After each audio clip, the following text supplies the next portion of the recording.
Hello everybody and welcome back to LEGO Empire, and in today's video we have the first in-hand look at the brand new Clones vs. Droids battle pack. This is a crazy thing. We just saw leaked photos a few days ago and we already have an in-hand look at this set a month early, almost a month early. It releases January 1st. Today it's December 3rd.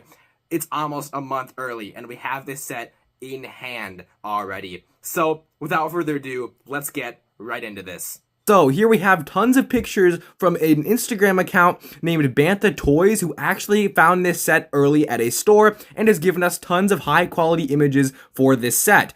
So let's look at all of the builds and then we'll get more into the minifigures. First up, we have the Octuptarra droid, and you can get a sense of scale here and how big it is with the Super Battle Droid right next to it, which the Super Battle Droid is a brand new mold, by the way. We will get more into that in a minute, but as you can see, the Octuptarra droid has flick fire missiles, some nice blue accents all around to replicate how it is in the Clone Wars, and I think this Octuptarra droid is definitely a great improvement compared to the old one that was in a 212 battle pack. And despite its small scale, since this is a battle pack, I think it looks pretty dang good, and it's one of the better battle pack builds we've gotten recently. And speaking of battle pack builds, we have the blue STAP, the first blue STAP we've gotten in about a decade now that I think about it. And it's crazy to be getting a blue STAP again, finally for the Clone Wars. And the STAP does come with a clear stand, so don't worry, it's not going to fall over on you. You have a stand to keep it up, and I was kind of worried about that, so I'm glad LEGO included a nice stand for that STAP speeder, and it is the same model that appears in the advent calendar, except it's blue and not brown. And then taking a closer look at the clone builds, first of all, we have the speeder, which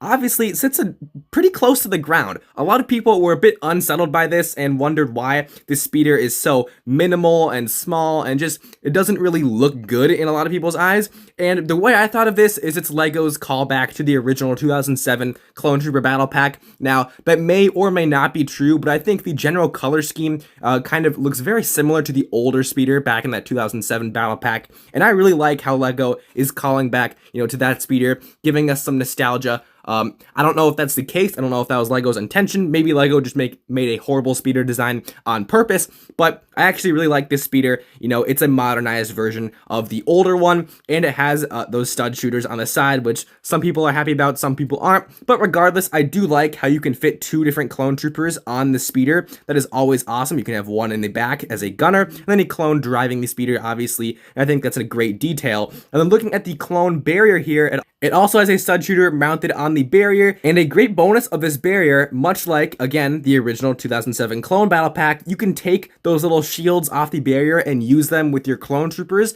I mean, obviously they won't look, top-notch compared to some custom clone shields that have been surfacing, but I think that's a great inclusion on LEGO's part to finally give us a clone shield once again.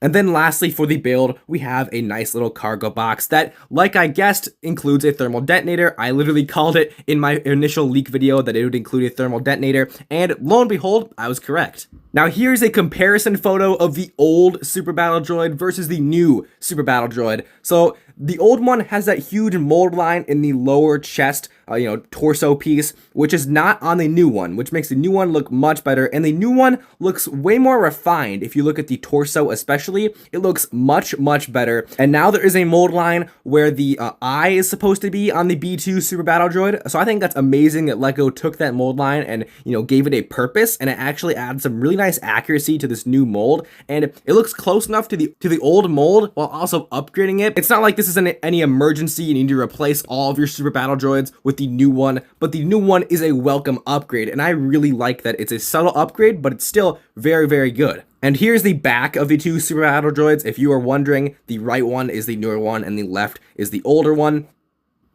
And the back really gives us a sense of how big the new Super Battle Droid's torso is. It's much thinner than the older one, and I don't know if that's good or bad. That's up to you to decide, but I personally do kind of like the thinner version. It looks a little bit more clean and proportional to the rest of the body, in my opinion. And with that being said, that is going to be it for my early kind of pre-review for the LEGO Star Wars Clones vs. Battle Droids Battle Pack. If you guys did enjoy seeing the first ever in-hand pictures of the Clones vs. Droids Battle Pack, make sure to leave a like and comment down below what your thoughts are on the set now that we know just a bit more about the minifigures and builds now that we've seen the official in-hand pictures of this set. And with that being said, I will see you all in the next video. Have an amazing day. Peace out.